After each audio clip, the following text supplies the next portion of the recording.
এখানে বলাৎকারের একটা নতুন সংজ্ঞা দেওয়া হয়েছে এবং আপনারা জানেন যে এই মামলাগুলোর জন্য ডিএনএ টেস্ট একটা বড় একটা ডিলে, মামলাগুলো হওয়ার পিছনে ডিএনএ টেস্টের একটা বড় ভূমিকা ছিল। তো সেই জায়গাগুলো কিভাবে অ্যাড্রেস করা যায় সেইগুলো মেজার নেওয়া হয়েছে এবং অ্যাট দ্য সেম টাইম আপনারা জানেন যে আমরা নতুন 2টা ডিএনএ ল্যাবও আমরা করতে যাচ্ছি।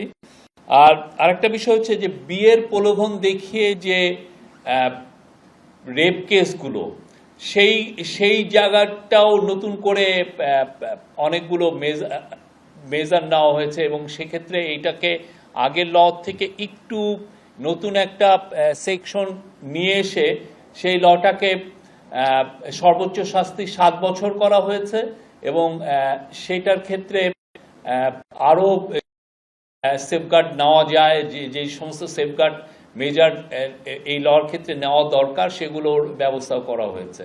তো আমি ক্যাবিনেট অবশেষে এটা আজকে পাশ করেছেন। এটা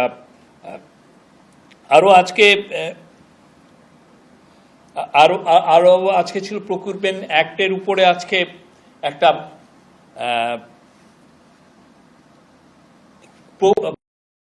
নিয়ে আপনি জানেন যে আমাদের এটা নিয়ে আগে অনেক ধরনের এটা নিয়ে কনসার্ন ছিল। দেখা যাচ্ছিল যে সিন্ডিকেট করে অনেক কোম্পানি কয়েকটা জায়গার কয়েকটা মিনিস্ট্রিতে দেখা যাচ্ছে একই ধরনের 2-3টা কোম্পানি তারা সিন্ডিকেট করে বেশিরভাগ ক্ষেত্রে অনেক ক্ষেত্রে গভর্নমেন্টের কন্ট্রাক্টগুলো পাচ্ছিলেন। তো সেই জায়গাগুলো এতে যাতে আরও কম্পিটিটিভনেস আনা যায় সেই জন্য যে ধরনের নেসেসারি কাজগুলো দরকার ছিল, যে ধরনের অ্যামেন্ডমেন্ট দরকার ছিল প্রকিউরমেন্ট অ্যাক্টের ক্ষেত্রে, পাবলিক প্রকিউরমেন্টের ক্ষেত্রে, সেগুলো আনা হয়েছে এবং এটা আজকে এই ক্যাবিনেটে এটা নিয়ে বিস্তারিত আলোচনা হয় এবং অবশেষে এটা পাশ হয়েছে। এটার ক্ষেত্রে এখানে প্রাক্কলিত মূল্যের 10%-এর বেশি না কম হলে টেন্ডার প্রস্তাব বাতিলের যে বিধান তা বাতিল করা হয়েছে।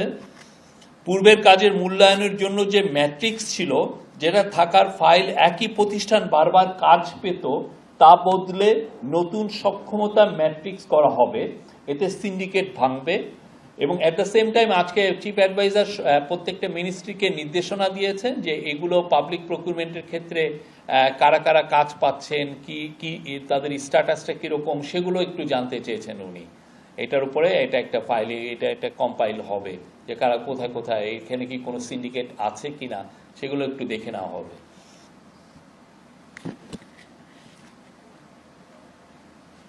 এছাড়া সরকার এখন 65%-এর কাজ দরপত্র হয় অনলাইন, 65%-এর পর্যন্ত সরকারি কাজ অনলাইন ই টেন্ডারের মাধ্যমে হয়। তো সেটা এখন 100 ভাগে উন্নীত করা হবে, এটাও আজকে ডিসিশন হয়েছে।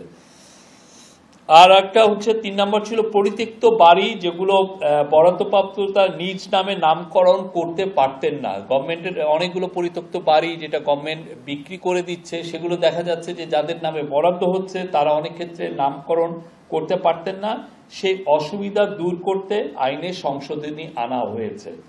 জনসাধারণের সুবিধার্থে আমরা অলরেডি জানিয়েছি যে 3রা এপ্রিল